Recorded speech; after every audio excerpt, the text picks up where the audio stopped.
Hi, my name is Haley, and I'm going to be demonstrating suction of tracheostomy and trach care. The first thing I'm going to do is gather my equipment, both for the suctioning and the care, which is all right here on my bedside table. Next thing I'm going to do is perform hand hygiene. I will then identify my patient.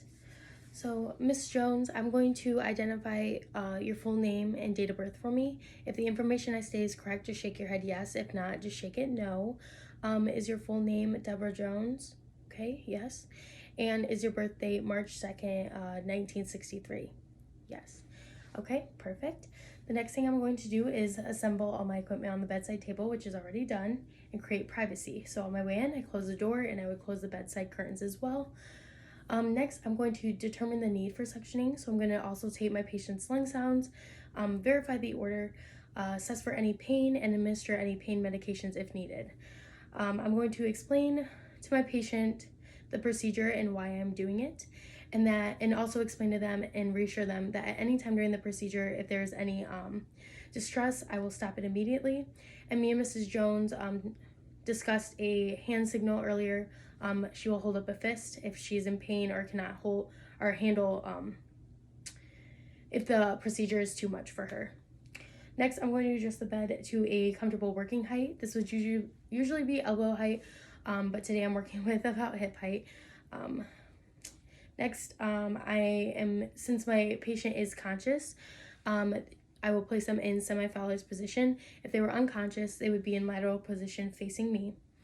The next thing I'm going to do is place a towel or a chuck across my patient's chest. Okay. And then the next thing I would do is adjust the suction to the appropriate pressure. For an adult patient, it's about 120 millimeters of mercury. So I would just adjust that on the wall. And I would also put on clean gloves and occlude the tubing and make sure that the pressure is okay. And I would place this at a somewhere reachable, so usually at the head of the bed. And then I would also be using a resuscitation bag connected to oxygen. I make sure that this is at 10 to 15 liters, and I would also place this towards the head of the bed, somewhere that is in normal reach. Okay, I moved my camera so that you can see me open up my supplies. So the next thing I'm going to do is open up my sterile packaging. So I'm just going to open everything up at once. So I'll make sure that I open away from me, making sure not to contaminate anything. Okay.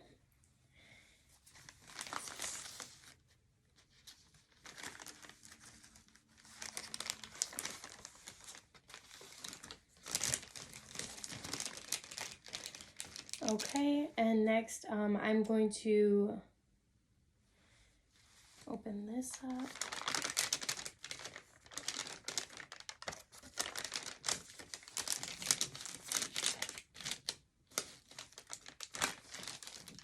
It wants to stay.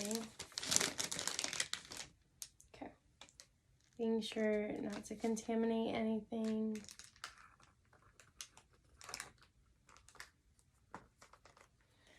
Okay, and then I'm going to pour my sterile saline into the spots that I will need it for later. Being sure not to contaminate my sterile field. I'm going to be reaching around, only grabbing the outside of the container. Since this is used, I will make sure to lip it in a trash can before I pour.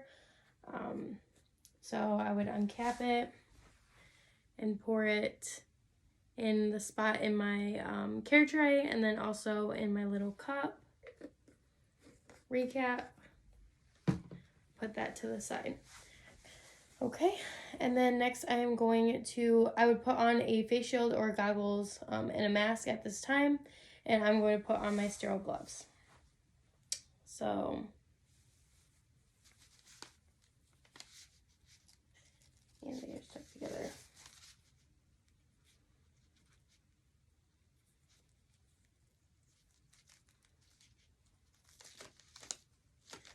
I'm only touching the inside of the cuff, picking it up with my non-dominant hand, sliding it on, then sterile to sterile.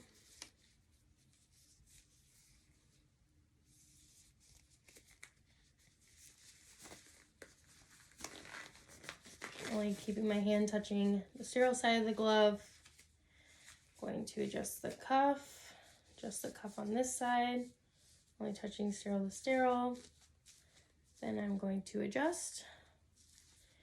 Okay, and then next, my dominant hand will manipulate the catheter and it'll remain sterile, while my non-dominant hand will control suction, and this one will be considered clean.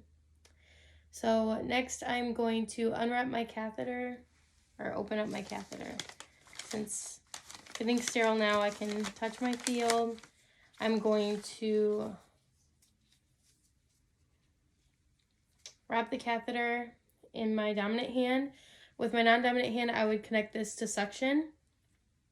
Next, I'm going to dip the end of my catheter into my sterile saline.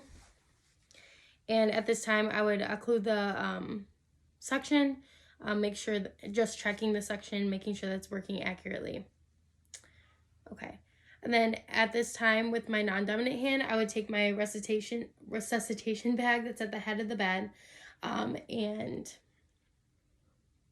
I would hyperventilate my patient, giving her 3 to 6 breaths, and then I would also then remove the resuscitation bag with my non-dominant hand as well. Okay, all right, I'm moving you back over here so that you can see what I'm doing. Next, I'm going to, with my sterile hand, I'm going to quickly insert the catheter to the predetermined length. During this time, I will make sure that I will not be suctioning while I'm inserting the catheter. So we're going to insert. This would be connected to suction. So the catheter is inserted. I will keep my hand remaining here. Because of my model here, it will not go any further. So we're just gonna work with what we got. Then I am going to occlude the suction valve and rotate the catheter out. I will not be suctioning for more than 10 to 15 minutes or seconds at a time. With my non-dominant hand, I will hyperventilate the patient, delivering 3 to 6 breaths between each suction. And I will also flush the catheter out with any saline as needed. And then I will allow 30 seconds to a minute between each suction, and I will make sure not to suction more than 3 times. During the suctioning, I will make sure that my patient is taking deep breaths between the suctions and coughing. After I suction the trach, I'll move to the oral pharynx, and I will not reinsert the catheter into the trach after it has been in the mouth. After suctioning is done, I will perform oral hygiene for my patient. But at this time, since we are done with suctioning the trach, we are going to coil the catheter in one hand, and we're also going to remove the inner cannula and the trach dressing. I would remove the oxygen source and stabilize the trach plate with my non-dominant hand.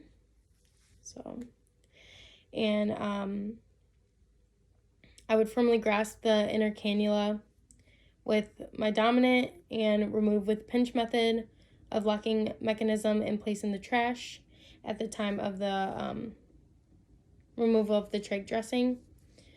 Okay, so I would coil the tubing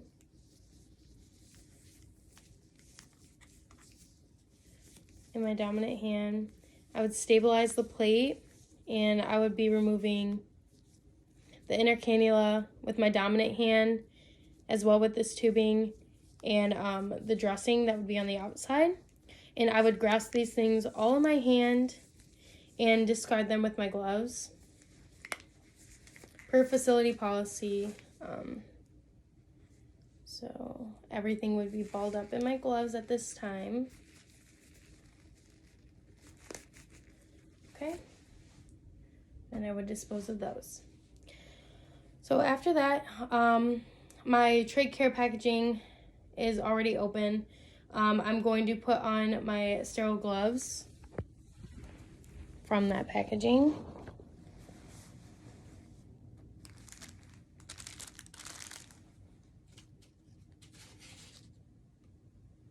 And actually during this time, I could dispose of all of that material since we are going to just be cleaning now. So I'm opening the sterile gloves in this packaging. I would unfold the bottom cuff and the top cuff if there was one.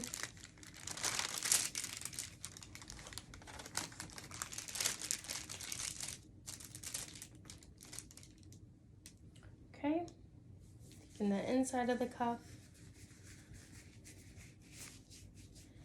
Okay, then sterile to sterile. Making sure I'm only touching the outside when I'm adjusting. Then I can go in, touching sterile to sterile again, and adjust that glove. I can then dispose of this. Okay, next, since I'm sterile, I can touch everything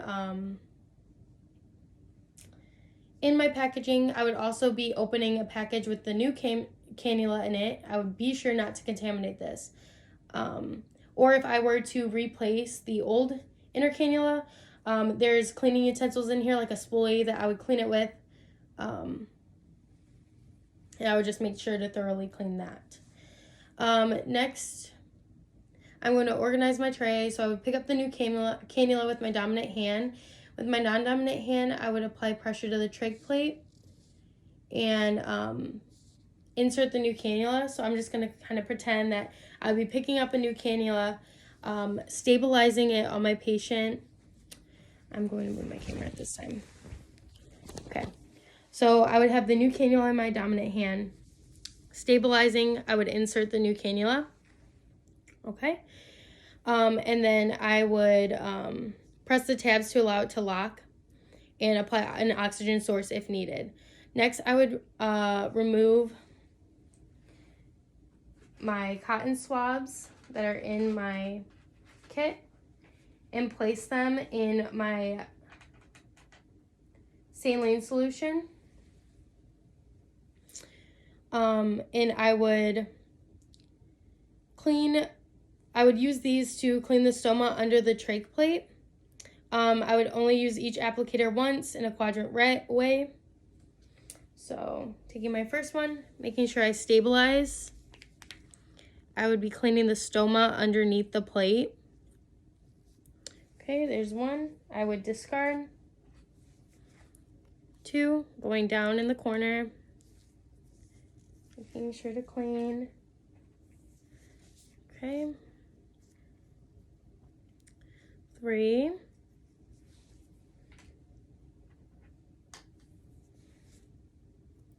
And then 4. And then I would make sure to pat the skin dry with a piece of gauze.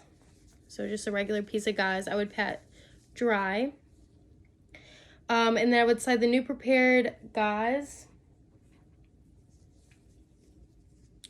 under the trach plate.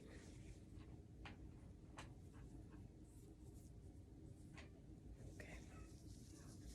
Like so. Okay. And I would open the new package for my trach collar. So at this time, I could take off my sterile gloves and just apply clean gloves.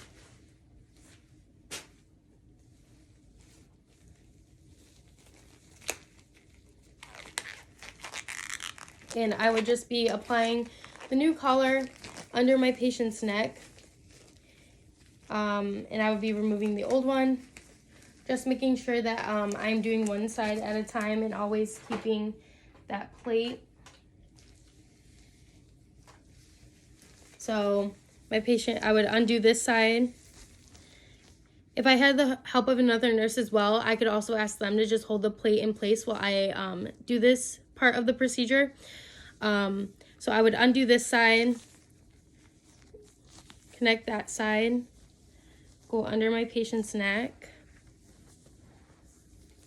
and then do the same here. Undo the old one, then put in the new. And then I would discard the old collar. I want to make sure that I stabilize the trach and my plate in one hand and make sure that the collar fits by being able to fit one finger underneath of it. And I want to make sure that the patient can flex their neck comfortably and reapply oxygen. I will then remove my gloves and the face shield that I would still have on from earlier. I would then assist my patient in a comfortable position and lower the bed and put my side rails up. I would also assess lung sounds and respiratory status and O2 saturation of my patient after the procedure. And then I would remove all my PPE and perform hand hygiene and discard of all my materials.